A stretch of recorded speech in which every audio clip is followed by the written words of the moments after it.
मैं नित्यानंद आप सबका अपने YouTube चैनल सेक्रेट शिफ्ट पर बहुत बहुत स्वागत करता हूं। हम इस चैनल पर आने वाले कुछ दिनों और महीनों तक अष्टावक्र गीता पर एक सीरीज़ एक श्रृंखला प्रारंभ कर रहे हैं, जिसमें हम अष्टावक्र गीता के हर एक श्लोक की बहुत ही डिटेल में व्याख्या करेंगे, उसको एक्सप्लेन करने का प्रयास करेंगे। यह उन सभी लोगों के लिए बहुत यूज़फुल होगा, बहुत लाभदायक होगा जो लोग आत्मज्ञान की तरफ प्रेरित हैं और उसे प्राप्त करने की इच्छा रखते हैं। इससे पहले कि हम अष्टावक्र गीता पर आगे बढ़ें, यह जानना भी बहुत ज़रूरी है कि अष्टावक्र गीता है क्या। तो अष्टावक्र गीता राजा जनक, जो कि मुमुक्षु हैं, आत्मज्ञान और मुक्ति की इच्छा रखने वालों को मुमुक्षु कहा जाता है। तो यहाँ पर राजा जनक मुमुक्षु हैं, उनका और आत्मज्ञानी ब्रह्मज्ञानी अष्टावक्र के बीच जो अध्यात्म से संबंधित डायलॉग्स हैं, उनके बीच की जो बातचीत है, जो प्रश्न और उत्तर हैं, उनके संग्रह को अष्टावक्र गीता कहते हैं। यह अष्टावक्र गीता सामान्य तौर पर रामायण और महाभारत में जो निहित आत्मज्ञान है उससे थोड़ी सी भिन्न प्रतीत होती है। वह ऐसे कि जो रामचरितमानस है वह एक तरीके का काव्यात्मक ग्रंथ है, जहाँ पर चौपाइयों दोहों के माध्यम से राम और राम के चरित्र का वर्णन किया गया है और उसमें उस आचरण में कहीं आत्मज्ञान निहित है। वहीं महाभारत एक कथानक है, एक कथा के माध्यम से अलग अलग घटनाक्रमों को व्याख्या करते हुए जो अर्जुन और कृष्ण के बीच के संवाद हैं उसमें कहीं जाकर गीता या आत्मज्ञान है। हालांकि रामचरितमानस और गीता या महाभारत के अध्ययन मात्र से और उसको भी मौलिक रूप से उसमें जो तत्व ज्ञान निहित है उसको समझकर भी आत्मज्ञान प्राप्त किया जा सकता है। लेकिन अष्टावक्र गीता किसी तरीके का काव्यात्मक या फिर कथानक संग्रह नहीं है। यह बहुत ही सामान्य और सरल और बिल्कुल साफ साफ अध्यात्म और अध्यात्म से संबंधित जो गहन विषय है उसी पर चर्चा करता है। तो यह राजा जनक द्वारा पूछे हुए प्रश्न और अष्टावक्र जी द्वारा बताए हुए उनके प्रश्नों के उत्तर को संग्रह करके बनाया गया है। और यह आपको समझ में भी आएगा, क्योंकि जो अष्टावक्र गीता का पहला ही श्लोक है वह श्लोक अध्यात्म का निचोड़ है। उस प्रश्न को जो श्लोक के माध्यम से हम लोग उसकी चर्चा करेंगे, इस तरीके से पूछा गया है जहाँ पर अध्यात्म का तत्व छिपा हुआ है। एक प्रश्न में पूरा अध्यात्म का निचोड़ है। इससे आप अंदाजा लगा सकते हैं कि राजा जनक आत्मज्ञान की तरफ सिर्फ प्रेरित ही नहीं है, वह उसके पात्र भी हैं और उसमें उन्होंने इतना प्रयास कर रखा है कि मात्र एक प्रश्न से ही वह उस तत्व ज्ञान की कोर में, उसके तत्व में जाकर उसको अष्टावक्र जी से पूछते हैं। तो चलिए प्रारंभ करते हैं। अष्टावक्र गीता का पहला श्लोक है या पहला प्रश्न है, कथम ज्ञानम वापनोति, कथम मुक्तिर्भविष्यसि, वैराग्यम च कथम प्राप्तमेतत्, ब्रूहि मम प्रभो। सो कथन ज्ञानम वापनोति, कैसे ज्ञान की प्राप्ति होगी, कथम मुक्तिर्भविष्यसि, कैसे मुक्ति मिलेगी या मुक्ति की प्राप्ति होगी। फिर वो आगे पूछते हैं, वैराग्यम च कथम प्राप्तमेतत्, वैराग्य कैसे प्राप्त होगा, आप हे प्रभु मुझे बताइए। तो इस प्रश्न में आप देख रहे हो, बात हो रही है ज्ञान की, बात हो रही है मुक्ति की और बात हो रही है वैराग्य की। ये तीनों ऐसे हैं जिसमें पूरा का पूरा अध्यात्म समाया हुआ है। तो यहाँ पर किस ज्ञान की बात हो रही है? यहाँ पर विषयों के ज्ञान यानी विज्ञान की बात नहीं हो रही है। यहाँ किसी जानकारी या सूचनाओं की बात नहीं हो रही है। यहाँ स्व के ज्ञान की बात हो रही है, उस ब्रह्म ज्ञान की बात हो रही है जो राजा जनक जानना चाहते हैं, जिसके बारे में ऐसा कहा जाता है, हमारे उपनिषद कहते हैं अस्मिन् विज्ञाते, अस्मिन् विज्ञाते सर्वमिदं विज्ञातम भवति। जिसके जानने मात्र से, यह वह ज्ञान है जिसके जानने मात्र से बाकी सब कुछ जाना हुआ सा प्रतीत होने लगे। तो बहुत इंटरेस्टिंग बात है कि ऐसा क्यों कहा गया है कि आत्मज्ञान या ब्रह्म ज्ञान को प्राप्त कर लेने के बाद जो बाकी के विषयों के ज्ञान हैं या जो कुछ भी है बचा हुआ, वह सब जाना हुआ सा ही मालूम होता है। यह कुछ ऐसा ही है कि अगर इसको सामान्य तरीके से समझा जाए तो सपोज करिए कि न्यूटन्स लॉ या मोशन के लॉ, गति के नियम या न्यूटन के नियम हम 6th 7th 8th स्टैंडर्ड्स में भी पढ़ते हैं, 11th 12th में भी पढ़ते हैं और हायर स्टडीज़ में भी पढ़ते हैं। तो यह कुछ ऐसा ही है कि किसी का इंटेलेक्ट, विजडम, उसका विवेक का इतना विस्तार हो गया हो कि वह मानिए कि 12th स्टैंडर्ड में जो न्यूटन्स या मोशन के नियम एक्सप्लेन किए गए हैं वो उसको समझ में आ जाए।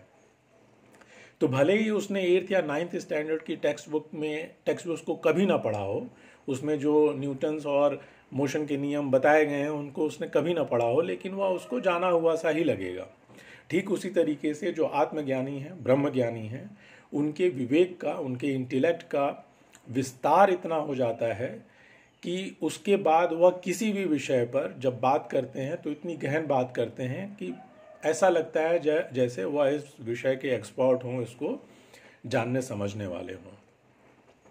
तो यह इस ज्ञान की बात हो रही है, आत्मज्ञान की बात हो रही है, ना कि शाब्दिक विषय जो जिन्हें हम विज्ञान कहते हैं, जानकारियाँ हो सकती हैं, सूचनाएं हो सकती हैं, उनकी बात नहीं हो रही, या आत्मज्ञान की बात हो रही है, ब्रह्म ज्ञान की बात हो रही है। तो राजा जनक पहले ही प्रश्न में पूछते हैं कि हे प्रभु मुझे बताइए कि इसकी प्राप्ति कैसे होगी। फिर वह आगे कहते हैं कि मुक्ति कैसे मिलेगी, क्योंकि उन्हें पता है कि जब तक आपको आत्मज्ञान या ब्रह्म ज्ञान की प्राप्ति नहीं होगी, मुक्ति का पाना तकरीबन असंभव है। लिबरेशन इतना आसान नहीं है बिना ब्रह्म ज्ञान को प्राप्त किए हुए। फिर वो आगे बोलते हैं कि मैं तो राजा हूँ, मैं एक राज्य चला रहा हूँ, तो मुझे वैराग्य कैसे प्राप्त होगा ये बताइए। और वो यह वैराग्य नहीं है कि सब कुछ छोड़ छाड़ कर वह जंगलों में चले जाएं।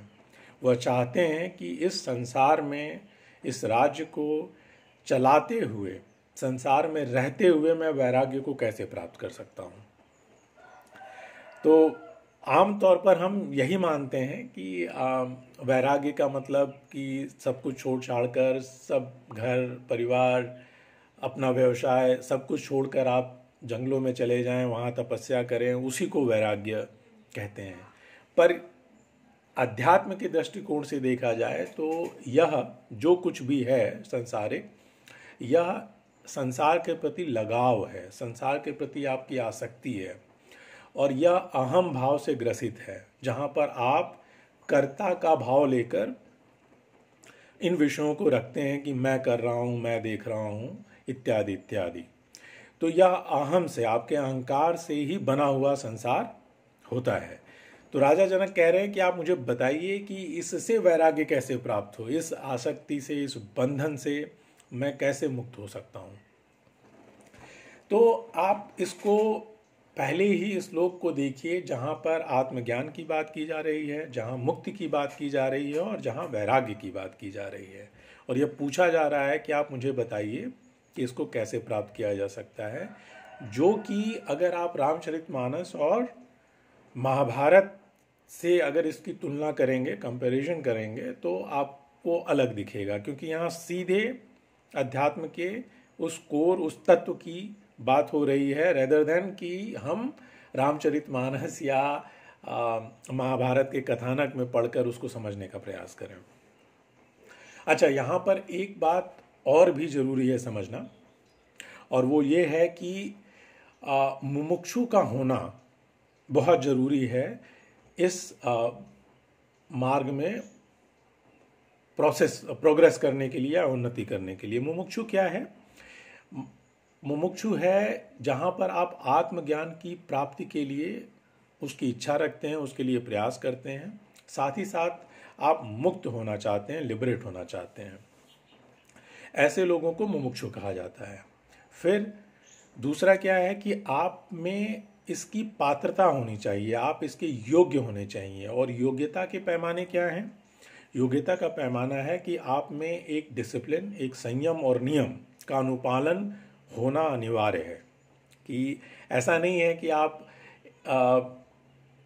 को कहा जा रहा है कि आप जो है अपने वैराग्य की प्राप्ति के लिए जो इंद्रियों के सुख हैं, कि मुझे ये खाना है, मुझे वो पहनना है, मुझे ये पीना है, मुझे इससे बात करना है, मुझे उससे बात करना है, या मुझे यही पहनना है, मुझे वहाँ घूमने जाना है, मुझे ऐसे ही बिस्तर पे सोना है, इत्यादि इत्यादि। तो ये सब सांसारिक संसार के में उपलब्ध इंद्रियों के सुख हैं। तो इनके सुख को ऐसा नहीं है कि आप इनका पूर्णतया त्याग कर दें, लेकिन इनको आप उतना ही भोगें जितना आपके जीवन के लिए ज़रूरी है। तो यहाँ पर जब आपके डिसिप्लिन और संयम नियम की बात की जाएगी तो ये आपसे माना जाएगा कि आपको इसको फॉलो करना है, तभी आप इसके योग्य बनेंगे। और तीसरा जो बहुत ज़रूरी है वो है किसी सद्गुरु का मिलना। बिना सद्गुरु के, जिसने कि इस आत्मज्ञान को प्राप्त ना किया हो, उससे ये उम्मीद करना कि वो आपको आत्मज्ञान देगा एक मूर्खता है। और यही आजकल सामान्य तौर पे चल रहा है। तो इससे बचने की आवश्यकता है और सद्गुरु का मिलना एक सौभाग्य है आपके लिए। तो आपने देखा 3 चीज़ें हैं: मुमुक्षु होना, संयम नियम का अनुपालन करना जिससे आपकी पात्रता बने, और सद्गुरु का मिलना। जब यह त्रिवेणी बनेगी, जब यह संगम बनेगा, तब ये मुमकिन है कि आपको आत्मज्ञान की प्राप्ति थोड़ी सरल हो जाए। और यहाँ पर राजा जनक, जो कि मुमुक्षु भी हैं, जो कि डिसिप्लिन्ड भी हैं, उनको आत्मज्ञानी, ब्रह्मज्ञानी अष्टावक्र जी का मिलना, एक वो संगम का बनना, संयोग की तरफ इशारा कर रहा है। इसलिए आगे के श्लोकों में हम देखेंगे कि किस तरीके से अष्टावक्र जी, जो कि ब्रह्मज्ञानी हैं, इस प्रश्न के उत्तर में वो क्या क्या उनको बताते हैं, क्या क्या जवाब देते हैं। तो आज मैं दूसरे श्लोक की व्याख्या नहीं करूंगा, लेकिन ये जरूरी है कि हम उसे समझ लें कि उन्होंने क्या कहा है। वह कहते हैं, अष्टावक्र राजा जनक को इस प्रश्न के उत्तर में कहते हैं, मुक्ति मिच्छसि चित्तात् विषयान विश्वत्यज। मुक्ति मिच्छसि चित्तात् विषयान विश्वत्यज। कि हे राजन, हे प्रिय, तुम मुक्ति की इच्छा अगर रखते हो, मुक्ति की इच्छा रखते हो, तो संसारिक विषयों में जो तुम्हारा लगाव है उसको विष के समान समझकर उसका त्याग करना पड़ेगा। और आगे क्या कहते हैं, मुक्तिर्मिच्छसि चित्तात् विषयान विश्वत्यज क्षमार्च वदयातोषम पीयूषवत भज। क्षमा, अर्चना, सत्य, तो क्षमार्च वदयातोषम, क्षमा, अर्चना, क्षमा, सरलता, संतोष और सत्य को तुम्हें अमृत के समान समझकर उसका निरंतर अभ्यास करना पड़ेगा। तो इस श्लोक को हम अपने दूसरी वीडियो में और डिटेल से डिस्कस करेंगे। आज के लिए बस इतना ही।